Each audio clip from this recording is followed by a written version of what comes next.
Bueno, entonces estamos todavía en la serie, bueno, y vamos a estar aquí por un tiempo. Apenas estamos en el capítulo 2 y son 6 capítulos.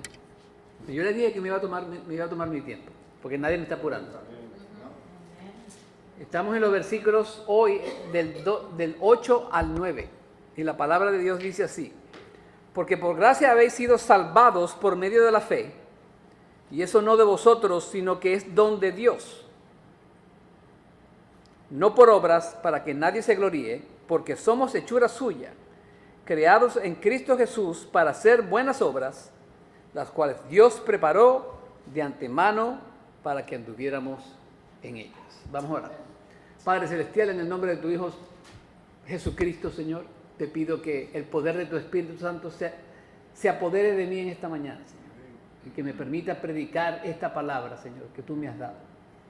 Esta palabra, Señor, que tú pusiste en mi corazón, Señor, y te pido, Señor, que no sean mis palabras sino las tuyas, que no sea mi mente sino la tuya, que sea el Espíritu Santo empujándome a predicar lo que tú quieres que yo predique. Así que, Señor, ayúdame, bendice a la gente aquí presente, bendice a mis hermanos, protégeles y que tengamos un buen mensaje y un buen día en esta mañana. Gracias, Señor, en el nombre de tu Hijo Jesús, amén y amén. Bueno, empezamos el capítulo 2 con malas noticias. En los versículos del 1 al 3, el apóstol Pablo decía: y os dio vida a vosotros que estabais muertos en vuestros delitos y pecados, en los cuales anduvisteis en otro tiempo según la corriente de este mundo, conforme al príncipe de la potestad del aire, el espíritu que ahora opera en los hijos de desobediencia, entre los cuales también todos nosotros en otro tiempo vivíamos en las pasiones de nuestra carne, satisfaciendo los deseos de la carne y de la mente, y éramos por naturaleza hijos de ira, lo mismo que los demás. Y explicamos un poco en esa mañana lo que era el pecado. ¿Y qué era el pecado? ¿Qué comenté en esa mañana? Que es maldad moral, es hacer lo que está en contra de Dios, es hacer lo que quebranta la ley de Dios. Y acuérdense que le daba el ejemplo del tiro al blanco, que la palabra en el en el griego, era que no estaba dándole en el centro, estaba perdiendo la marca. ¿Se acuerdan de eso? Entonces, hablamos del pecado. Hicimos el comentario que no nos volvemos pecadores porque pecamos. Porque somos pecadores, nosotros pecamos. ¿Ok? Debido a que somos pecadores, nosotros pecamos. Nosotros no nacemos muertos espiritualmente, y mencionamos cómo la base de esto está en el libro de los Romanos. Y lo vamos a repetir. En Romanos 5, del 12 al 13 dice la palabra: por tanto, tal como el pecado entró en el mundo por medio de un hombre, y por medio del pecado la muerte, así también la muerte se extendió a todos los hombres, porque todos pecaron. Pues antes de la ley había pecado en el mundo, pero el pecado no se toma en cuenta cuando no hay ley. Y luego en Romanos del 5 del 18 al 19 dice: así pues, tal como por una transgresión resultó la condenación de todos los hombres, así también por un acto de justicia resultó la justificación de vida para todos los hombres. Porque así como por la desobediencia de un hombre los muchos fueron constituidos pecadores, así también por la obediencia de uno los muchos serán constituidos justos. ¿Ok? Después de estas noticias desgarradoras, el apóstol Pablo nos dio unas buenas noticias, diciéndonos que Dios, a pesar de esa oscuridad tan densa en la cual nosotros estábamos, nos sacó de esas tinieblas y nos dio una vida, resucitándonos y sentándonos en los lugares celestiales de Cristo Jesús. Amén. Amén. Entonces comentamos que en esa vida nueva el Espíritu Santo mora en nosotros y nos lleva a vivir una vida ¿de qué? De justicia. ¿Okay? Una vida de justicia. Y otra vez el libro de los Romanos 8, de 9 a 10. Sin embargo, vosotros no estáis en la carne, sino en el Espíritu. Si en verdad el Espíritu de Dios habita en vosotros. Pero si alguno no tiene el Espíritu de Cristo, el tal no es de él. Y si Cristo está en vosotros, aunque el cuerpo esté muerto a causa del pecado, sin embargo, el Espíritu está vivo a causa de la justicia. Bienvenidos, hermanos. ¿Ok? La semana pasada comenzamos a hablar de las sobreabundantes riquezas de la gracia de Dios y las razones por las cuales Dios ofreció esa gracia. ¿Cuáles fueron esas razones? Porque Él era bueno y misericordioso, y porque Él se compadece de nosotros. Amén. Ahora, Pablo en el versículo 5, la semana pasada nos adelantó algo que nos iba a terminar de hablar hoy. Fíjense en el 5, dice, entre paréntesis, por gracia habéis sido salvos. Y ahora en el texto de hoy vuelvo a repetir esa frase, porque por gracias habéis sido salvados. Entonces hoy yo le quiero hablar en el tema en la salvación. En la salvación. En la salvación la gracia es esencial. En la salvación la gracia es esencial. Pablo lo está diciendo allí, por gracias soy salvo. Blaise Pascal dijo, para ser santo a un hombre la gracia es absolutamente necesaria. Y quien la duda no sabe lo que es un santo ni sabe lo que es un hombre. ¿Te entiendes? Para ser santo a un hombre la gracia es absolutamente necesaria, decía Pascal. Y quien la duda no sabe lo que es un santo y no sabe lo que es un hombre. La gracia es esencial en la salvación. Sin ella simplemente no hay salvación. ¿Ok? La gracia es un regalo por el cual Dios pagó un gran precio. ¿Cuál fue ese pago? Nuestro Señor Jesús en la cruz del Calvario. Nosotros no nos merecemos esa magnífica, gloriosa, poderosa y suficiente gracia. No nos lo merecemos, hermano. No nos lo merecemos. Solamente por su amor nosotros recibimos esa gracia. Dios es bueno, Dios es misericordioso. Ahora mire, cada paso en el proceso de salvación es posible por su inmensa gracia. Desde que comenzamos en la elección hasta la glorificación, todo es gracia. Fíjese lo que dice Pablo en el Romanos 8, del 28 al 30. Y sabemos que para los que aman a Dios, todas las cosas cooperan para bien. Esto es, para los que son llamados conforme a su propósito. Porque a los que de antemano conoció, también los predestinó a ser hechos conforme a la imagen de su Hijo, para que Él sea primogénito entre muchos hermanos. Y a los que predestinó, a esos también llamó. Y a los que llamó, a esos también justificó. Y a los que justificó, a esos también glorificó. Entonces la gracia está en todo ese proceso. Todo ese proceso se contiene dentro de la gracia de Dios. La gracia de Dios es esencial porque fue hecha posible por la sangre del Cordero inmolado de Dios. La gracia de Dios es esencial porque fue hecha posible por la sangre del Cordero inmolado de Dios. Y eso es un precio muy alto que pagar, que Dios el Padre tuvo que pagar. Hechos 20, 28 dice, tened cuidado de vosotros y de toda grey, en medio de la cual el Espíritu Santo os ha hecho obispos para pastorear la iglesia de Dios, la cual Él compró ¿con qué? Con su propia sangre. Primera de Pedro 1, del 18 al 19 dice, y si invocáis como Padre aquel que imparcialmente juzga según la obra de cada uno, conducíos en temor durante el tiempo de vuestra peregrinación, sabiendo que no fuisteis redimidos de vuestra vana manera de vivir heredada de vuestros padres, con cosas perecederas como oro o plata, sino con sangre preciosa, como un cordero sin tacha y sin mancha, la sangre de Cristo. Costó mucho, hermano, costó mucho. Al Padre le costó mucho el determinar un plan de salvación para todos nosotros. La gracia es esencial en el proceso de salvación. Un autor dijo, la gracia de Dios comienza con Dios, continúa con Dios y termina con Dios. La gracia de Dios comienza con Dios, continúa con Dios y termina con Dios. Acuérdense, de la elección hacia la glorificación. Y yo escribí aquí, esta es la parte devocional del mensaje. Dice, no se nos ocurra decir que porque somos salvos por gracia, tenemos el derecho de vivir como queramos. No, Dios es un Dios santo y requiere santidad. El apóstol Pedro dijo, sed santo porque yo soy santo. Es una, mire, sigue escribiendo aquí, para no salirme Ok, fíjese, si nuestro patrón es vivir como nos da la gana, aquí escribí, si Si nuestro patrón de pensamiento es vivir como nos da la gana, entonces nosotros no entendemos lo que la verdadera gracia de Dios significa. Porque eso es pisotear la gracia de Dios, como dice el escritor de los Hebreos. ¿Ok? Si nosotros queremos vivir como nos da la gana, y disculpen la expresión, es porque no entendemos la gracia de Dios. Eso es como yo le comentaba a mi asistente en el warehouse cuando trabajaba en Chicago. Mi abuelito era predicador y yo conozco a Cristo, pero yo vivo como me da la gana. Y yo aquí en la mente, clic, clic, clic, eso no es algo nada. Ok.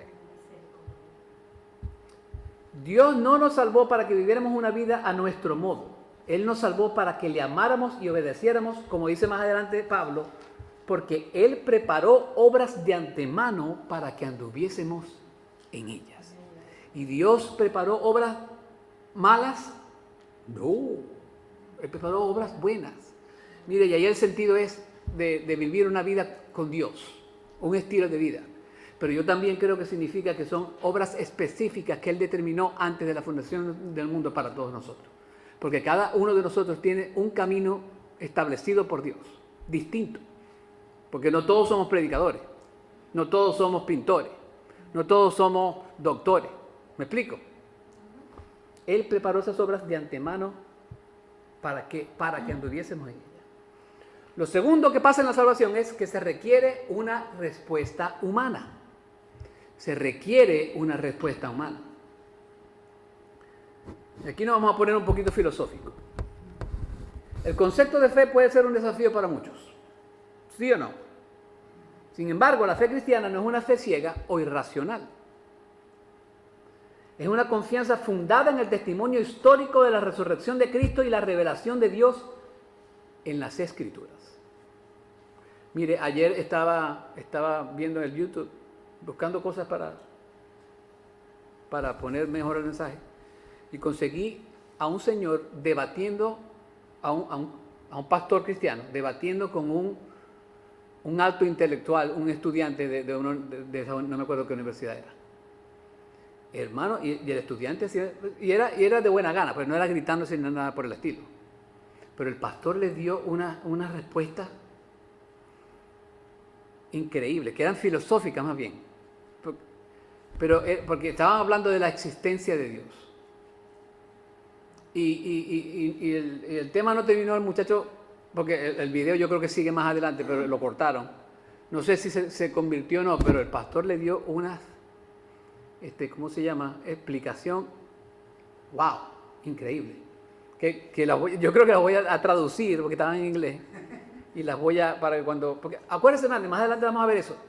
Usted se va a conseguir gente que le va a predicar el evangelio que es inteligente. Y esa gente inteligente, usted no simplemente le va a decir el evangelio y lo tienes que creer porque así es. No, a veces tenemos que explicar lo que es el evangelio. Y si nos hacen preguntas, y Pablo eso se lo voy a comentar más adelante, Pablo nos dice que estemos preparados para presentar defensa de esa razón que hay en nosotros. ¿Y quién es esa razón? Cristo Jesús. Dios no nos llama a ser brutos. Dios nos llama a prepararnos para poder predicar ese evangelio y de la manera más exacta posible. Amén. Entonces, hablando de esto, la fe no es contraria a la razón, sino que, como dijo el teólogo Agustín, la fe busca el entendimiento. La fe busca el entendimiento. Otra cosa que yo escribí aquí, la fe en Cristo no es anti-intelectual. No es anti-intelectual. Ya se lo comenté con lo que pasó con el pastor y el estudiante. Muchas veces el mundo nos ha llamado débiles porque nos rendimos ante Dios y nos dicen que nos han lavado la cabeza. A mí me pasó. Mi mejor amigo en Chicago me dijo, yo sabía que ibas a parar allí, porque tienes una mente débil. No me lo dijo así exactamente, pero y yo, tranquilo, no hay problema. ¿Ok? No somos débiles. Creímos el evangelio de verdad.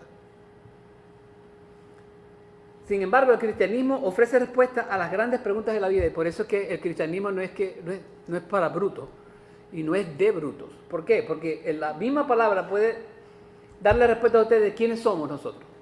Le puede dar la respuesta de dónde venimos, qué propósito tenemos, qué ocurre después de la muerte. Todo eso lo podemos aprender de la Biblia. Y esas son preguntas interesantes e inteligentes que la gente hace. Por eso, y aquí viene el versículo otra vez, es que debemos estar preparados para presentar defensa a todo el que les demande razón de la esperanza que hay en ustedes. Primera de Pedro 3, del 15 al 16. Debemos estar preparados para presentar esa defensa, hermano. Todos nos debiéramos convertir en apologéticos. ¿Ok? Jesús invita a los escépticos, a los que no creen, a investigar las evidencias de su vida, muerte y resurrección. ¿Qué pasó con Tomás? En Juan 20, 27 dice la palabra: acerca aquí tu dedo y mira mis manos, extiende aquí tu mano y métela en mi costado, y no seas incrédulo, sino creyente. El Señor le dijo: Tomás, ¿tú quieres creer con evidencia? Ven para acá, méteme la mano ahí. ¿Quieres creer? Bueno, vas a creer. Méteme la mano en el costado. Entonces el mundo, Jesús invita al mundo a investigar esas evidencias. Mire, yo le comenté de Josh McDowell, ¿sí o no? Escribió un libro, era un abogado, y él dijo: yo voy a estudiar esa Biblia porque yo voy a probar que la resurrección es pura mentira. Y el tipo la estudió tan bien que se terminó convirtiendo él mismo. La palabra, a través de la palabra, Dios le habló a través de la palabra a él mismo y se convirtió el hombre. Tremendo poder de Dios, amén. La palabra es viva. Ahora, ¿por qué se requiere de una respuesta humana? Porque Dios no puede creer por nosotros. Dios no puede creer por nosotros. Nosotros debemos creer, esa es nuestra responsabilidad. Sin embargo, esa fe no es creada por nosotros. Que aquí viene esa fe es creada por Dios. Fíjense, si nos vamos a ir al texto. Dice la palabra en el 8: porque por gracia habéis sido salvos por medio de la fe. Y esto, muchos creen que es la fe. Pero esto, si se va al griego y estudia bien la cosa, se refiere a toda la oración, porque por gracia habéis sido salvos por medio de la fe. Eso es un regalo de Dios. La gracia y la fe son un regalo de Dios. Amén. Amén. Gálatas 2:16, que dice: sin embargo, sabiendo que el hombre no es justificado por las obras de la ley, sino mediante la fe en Cristo Jesús, también nosotros hemos creído en Cristo Jesús para que seamos justificados por la fe en Cristo y no por las obras de la ley, puesto que por las obras de la ley nadie será justificado. Una persona muerta en su delito, hermano, no puede crear su propia fe. No puede, porque está muerta espiritualmente. Está muerta espiritualmente. Por lo tanto, el deseo de creer en Él es dado por Dios mismo.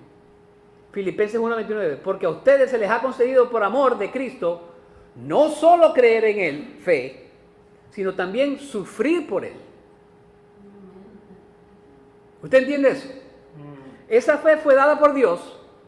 Y ese sufrimiento en nuestra vida a veces es dado por Dios, porque Él lo permite. Acuérdense que Satanás no hace lo que le da la gana. Satanás le tiene que pedir permiso a Dios. El libro de Job, capítulo 1. Amén. El Salmo 107 nos dice que Dios envió una tormenta. Que a veces Dios le puede enviar una tormenta. Ahí lo está diciendo Pablo. Dice que le ha concedido por amor de Cristo no solo el creer en Él, sino también el sufrir por Él. Entonces la gracia y la fe son un fruto. Perdón, se me fue la palabra. Un don, son un don de Dios. Ahora, usted se preguntará, si Dios me da la fe para creer, ¿cómo es que algunos no creen? Yo escribí aquí, porque existe el libre albedrío, y ya eso lo explicamos en otro mensaje. Y dijimos que esa relación en la elección de Dios y el libre albedrío del hombre no la vamos a entender en esta tierra. ¿Se lo dije, sí o no? Lo otro es, ¿por qué no creemos? Porque Satanás trata de mantener al incrédulo con sus ojos cegados. Dice Pablo en 2 Corintios 4, del 3 al 4.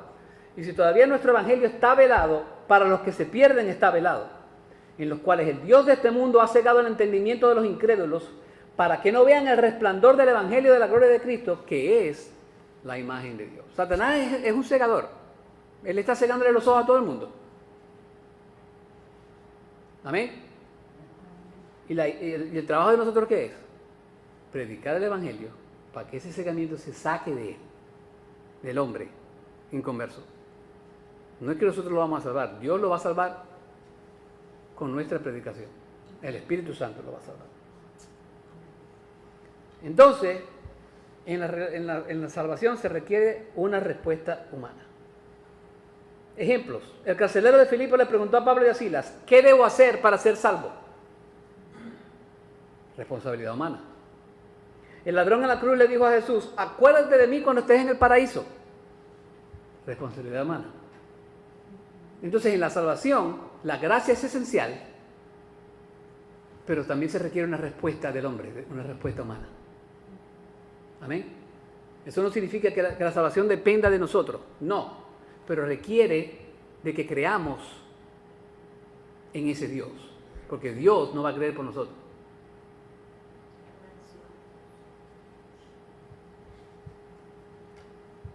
Entonces, en la salvación, la gracia es esencial. En la salvación,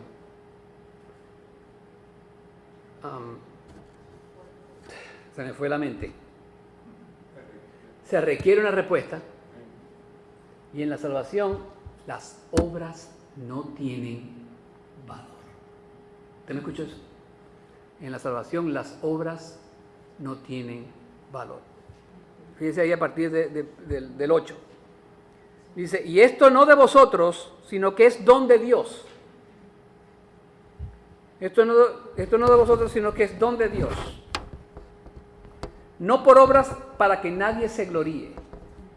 Porque somos hechura suya, creados en Cristo Jesús para hacer buenas obras, las cuales Dios preparó de antemano para que anduviéramos en ellas. A mí me encanta esa expresión. Y esto no procede de ustedes. Esto no procede de ustedes. Y aquí me puse, aquí es cuando Dios me empezó a hablar, porque yo, como le dije, estaba comentando a mi suegro ayer. Yo primero preparo mi teología y después le digo al Señor, Señor, háblame sobre esta teología. Y aquí les va pues. Deja de estar pensando que usted puede gobernar su vida mejor que Dios. ¿Te escuchas?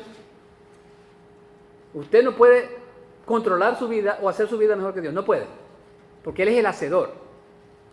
Y ahorita eso lo vamos a ver. Eso es orgullo. Y es por eso que Dios nos dice que la salvación no proviene de nosotros, para que no tengamos la idea que nos podemos ganar el cielo con nuestro propio esfuerzo. ¿Usted entiende eso? O sea, deje de estar pensando que usted puede gobernar su vida mejor que Dios. No puede. Dios no quiere que nos gloriemos en nuestros propios esfuerzos. Él quiere que nos gloriemos en ¿quién? En Él. De acuerdo a un diccionario bíblico, esta palabra gloriar significa vivir con la cabeza en alto. Es decir, jactarse de un punto de vista particular al tener la base de operaciones correcta para tratar con éxito un asunto. Podemos estar orgullosos por nuestros hijos. Podemos estar orgullosos por ellos. Cuando se gradúen de la universidad. Podemos estar orgullosos de nuestros trabajos porque nos gusta y nos proveen para nuestro diario vivir. Pero no podemos jactarnos o tener nuestra cabeza en alto de tal manera que nos creamos mejor que Dios y que de alguna manera podemos trazar nuestro camino al cielo. Eso no lo podemos hacer. Ese orgullo los va a llevar al infierno. Ante Dios no ponemos nuestra cabeza en alto. Ante Dios nos humillamos y de esa manera podemos recibir su instrucción y su perdón. Eso lo vemos fácilmente en Lucas 18, del 9 al 14, con el publicano y el fariseo. Dos hombres subieron al templo a orar. Uno era fariseo y el otro recaudador de impuestos. El fariseo, puesto en pie, oraba para sí de esta manera: Dios, te doy gracias porque no soy como los demás hombres, estafadores, injustos, adúlteros, ni aún como este recaudador de impuestos. Yo ayudo 2 veces por semana. Yo doy el diezmo de todo lo que gano. Pero el recaudador de impuestos, de pie y a cierta distancia, no quería ni siquiera alzar los ojos al cielo, sino que se golpeaba en el pecho diciendo: Dios, ten piedad de mí, pecador. Les digo que este descendió a su casa justificado, pero aquel no, porque todo el que se engrandece será humillado, pero el que se humilla será engrandecido. Amén. Nos tenemos que humillar ante Dios, hermano. Si usted se enorgullece ante Dios, va a perder, no va a poder ganar. Dios nos dice en el versículo 10, dice la palabra, no te gloríes en tus obras porque, y estoy parafraseando, porque yo soy tu creador y te creé en Cristo Jesús para que andaras en las verdaderas obras que yo quería que tú andaras.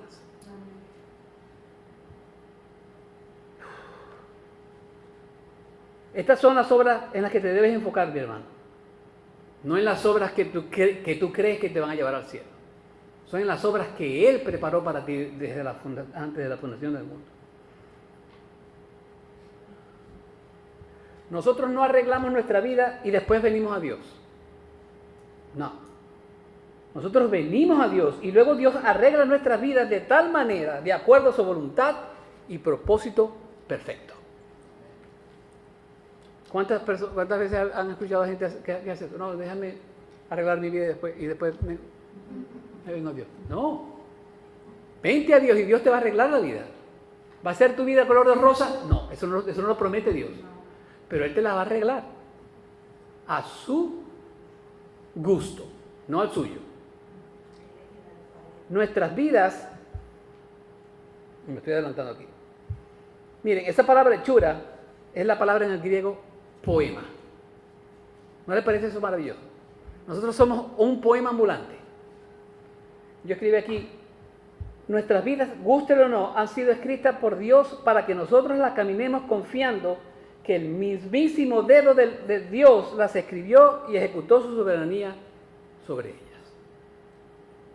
Imagínense que Dios está escribiendo un poema sobre su vida y usted lo está caminando. Eso es lo que hace Dios. Usted es un poema para Él. ¿Qué pasa con esas vidas que pareciera que Dios ni siquiera estuviera presente? Bueno, nos devolvemos a los primeros 3 versículos. Que decía que estas vidas están muertas en sus delitos y pecados, están en la oscuridad del mundo dirigida por Satanás. Eso todavía no son poemas. Usted tiene que venir a Cristo para que Él lo haga un poema. Nuestra actitud no debe ser como el fariseo, yo. Debe ser como el publicano, él. ¿Cómo se llama la serie? En Él. Nuestro foco debe ser en Él. Somos salvos por gracia, no por obras, para que nadie se gloríe. Entonces, en la salvación, la gracia es esencial. En la salvación se requiere ¿qué? Una respuesta humana. Y en la salvación, nuestras obras no valen nada. Mire, para terminar, quiero leer Jeremías 18, del 2 al 4. Este es un mensaje un poco corto, pero sabroso. Jeremías 18, del 2 al 4. Dice, levántate y desciende a la casa del alfarero, y allí te anunciaré mis palabras.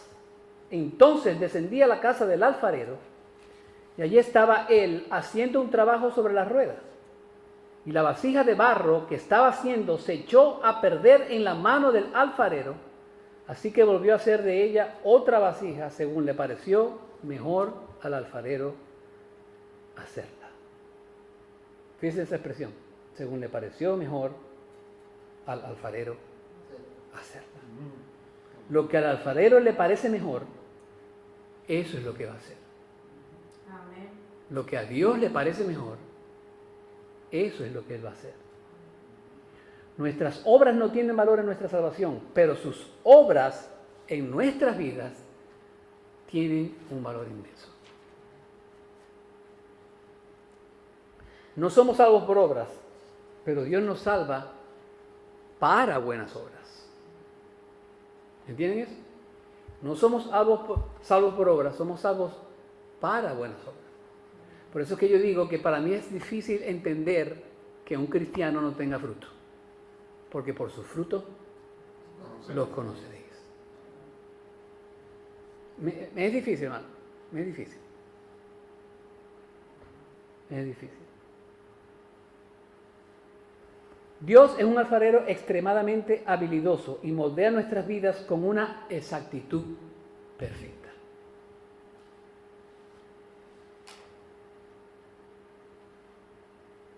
Amén. Él no solo preparó nuestra hermosa salvación de antemano, Él también preparó nuestras obras de antemano para que anduviéramos en ella. Ya se lo comentamos. Y eso es hermoso, hermano, eso es hermoso. Mire, nuestra oración debiera ser, como dice el himno, no lo puede conseguir en español, pero lo traduce. Dice, Espíritu del Dios vivo, cae fresco sobre mí. Derríteme, moldéame, lléname y úsame. Esa debiera ser nuestra oración cada día. Espíritu de Dios vivo, cae fresco sobre mí. Derríteme, moldéame, lléname y úsame. ¿Cuándo vas a descender a la casa del gran alfarero? Según Jeremías. ¿Cuándo? Bueno, yo tengo dos razones aquí. Primero, Él quiere que tú vayas a la casa del gran alfarero para que Él te pueda ofrecer salvación. Es una manera simbólica de hablar de venir a la salvación. No es que tiene que venir a la iglesia para convertirse aquí en la iglesia.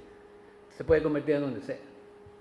Pero de manera simbólica, vayas a la casa del alfarero, hermano. Porque Él no quiere que nadie se pierda. Segundo, desciende a la casa del gran alfarero para que haga contigo lo que Él había determinado antes de la fundación del mundo. Amén. Él es el alfarero por excelencia, hermano. De Él, nada se sale de Él. Nada. Él es soberano todo el tiempo. Amén. Él no se equivoca. Él es perfecto. Él es el alfarero por excelencia. Él es el Dios de tu salvación. Él es tu torre fuerte, el principio y el fin. ¿Qué más le digo, hermano? La rosa de Charón. Dígalo, dígame, hermano. Otro nombre de Jesús. El alfarero. El gran yo soy. El principio y el fin. La puerta. La luz del mundo. La luz del mundo. ¿Qué más? ¿Qué más? Dígame. El buen pastor. El buen pastor. Nuestro Salvador. El libro de Malaquías le dice el sol de su justicia. Amén.